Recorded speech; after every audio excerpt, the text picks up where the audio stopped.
are your favorite indie games? Now, what do you know about indie games that fail? And do you know of any indie fails who maybe also happen to make your list of favorites? Welcome back, my fellow gamers. I'm your host, Amanda McKnight, and this is the top 10 biggest indie game fails. Number 10, Boundin. Although Boundin is probably one of the most creative games out there, it also happens to be one of the last games that developer studio Game Oven made. While a success in terms of critical reviews and fun players had, this 2014 app-based game, which involved actual physical contact and movement from players who dance together to cooperatively basically beat the game connected by a phone, was one of the last games that Game Oven would actually make as a team. While speaking about the failure of the studio, Adrian, one of the core members, shared that the challenge they faced was making games that were actually so creative. Balancing the creativity with studio upkeep ultimately resulted in cool games, but kind of at the cost of the studio in the end, which they found to be too challenging to maintain. Well,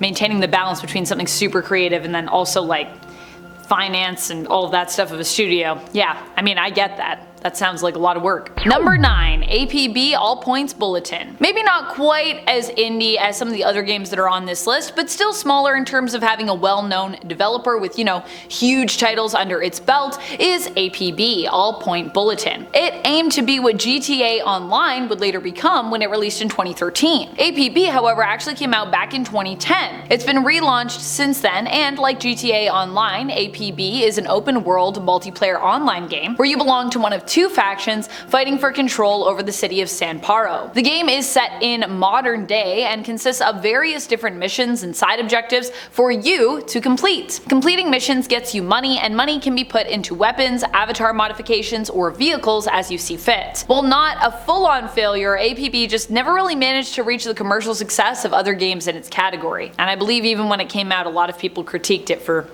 a lot of issues that it had. And friends, before we move on to this next spot, if you are loving what we do here at Top 10 Gaming, you should check out one of our newest channels, Most Amazing Top 10 Anime. It's super cool, and if you want all of your anime and manga fixes, I highly recommend going to check it out. Number 8, Jelly Reef. Jelly Reef was really the nail in the coffin for Game Oven, who, I said earlier, also created Boundin back in 2014, and prior to that also created another app game that was extremely popular and well received at the time, known as Fingal. It's a game where you kinda play Twister type game with your fingers on a phone or a tablet. Super cool. The issue with Jelly Reef wasn't so much that the game actually failed, but really that the studio just couldn't keep up, as I previously stated. Boundin was widely successful, and this was likely thanks to the creativity and the uniqueness of that game and its accessibility, being a game like Fingal that was for all people, kind of like a party-esque game, and not just those who consider themselves, hardcore gamers. Jelly Reef and Boundin since seem to have sadly dropped off the face of the earth in terms of me getting my hands on them, because as I was,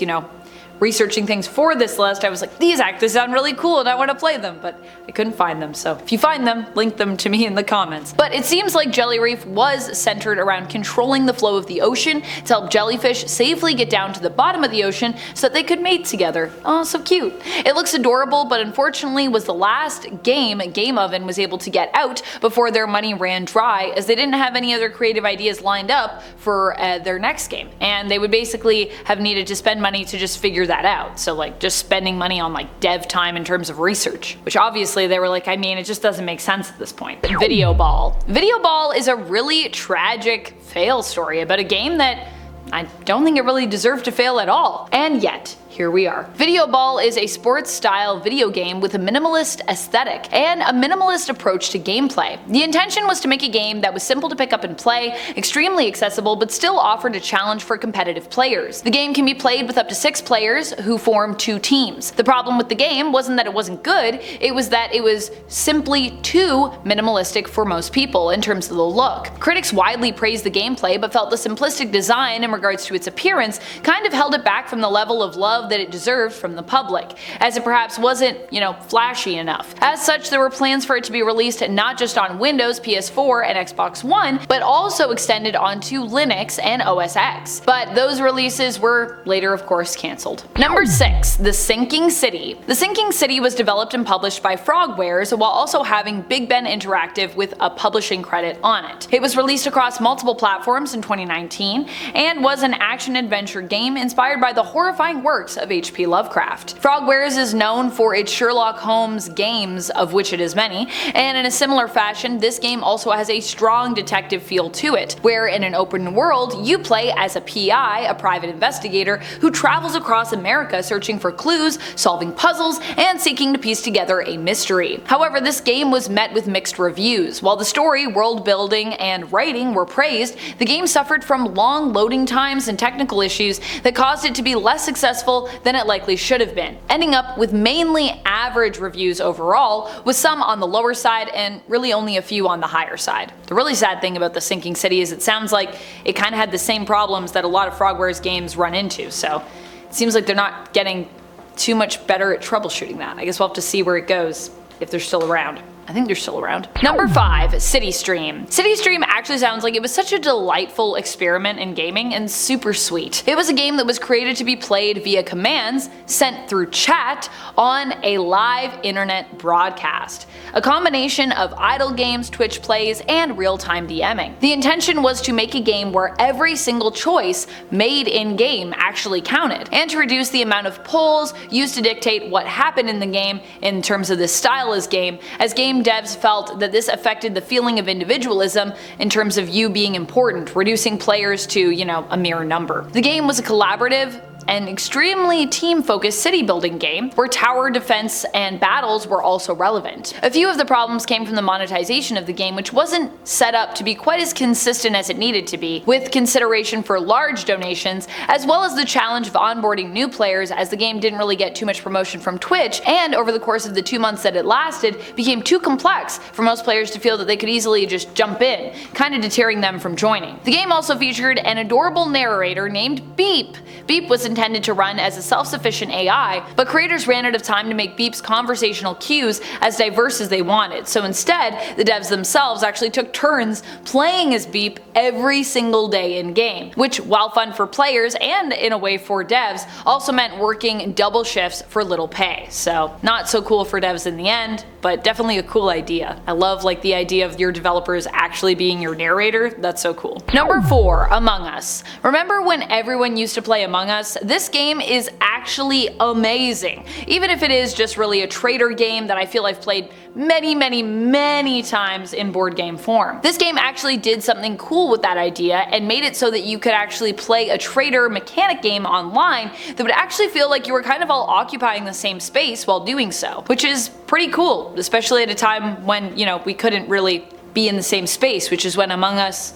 took over and kind of resurged. And that's not an easy thing to do. And it had some unique strategies. However, Among Us didn't last when it came to its popularity. It rose and it fell. And just as it was falling, Among Us actually released their Henry Stickmin airship map. But even that, cool as it wasn't really enough to save the game's momentum. Number 3, Vayne. Vayne was a game that had a lot of hype surrounding it for being smaller, thanks to the previous success of developer Friend and Foe's game, The Last Guardian. However, The Last Guardian had a different team of producers attached and also was more of an unexpected surprise smash hit. It also had a different team of creatives involved in direction and such. However, with Vayne, the trailer left people hyped to enter a somewhat magical world where you played as a child who could transform into a bird. The hype, however, all came crashing down when the game couldn't deliver. This was mostly due to gameplay mechanics, which made the game frustrating to play, as opposed to working well with the world and allowing you to enjoy the story as it unfolded.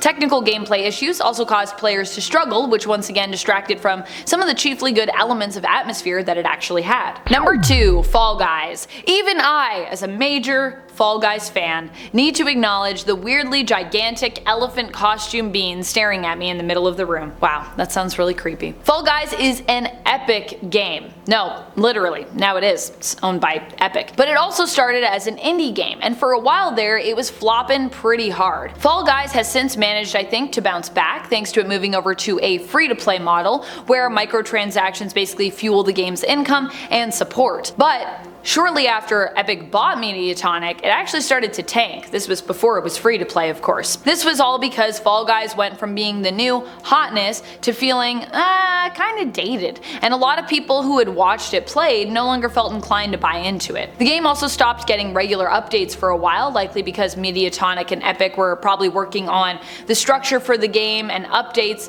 to come when the game became free to play. Even when it switched over though, it was rough, as the servers were definitely not expecting all that traffic they got, and games became difficult to get into as a result, which also was very surprising to me because this is Epic, so I thought they would have been prepared, but sometimes you can't be. But of course, this was just growing pains as well, and hopefully, although it failed, momentarily for a little bit there, Fall Guys is headed towards steadily climbing the video game charts once more. I think it is. I still love Fall Guys. Even if it did have a little fail moment, I still played through that whole period. The blue period of Fall Guys. Number 1. FNaF World. FNaF World had to be one of the weirdest releases I think ever. I mean, did we all know it was going to be weird? I think we did. A FNaF RPG, what even really is that? Especially in the context of the way we got it. Security Breach, I think, did a better job with that sort of like open world concept and kind of delving into a bit of an RPG feel, but it doesn't seem to have quite as much going as FNaF World did. Or, I don't know, it has more going in different ways, I guess is a better way to say that. Still, when this game was released, a huge part of the problem which caused it to fail, other than, the kind of weirdness of this game, was the bugs. It seemingly just wasn't ready to be launched. And of course, because it was FNaF, fans had expectations on the level they wanted the game to be at. But it being an RPG game, it probably just needed some more time in the oven, because this is also a totally different direction for FNaF to go. Although I'm curious to know that even if it had more time and was less buggy on launch,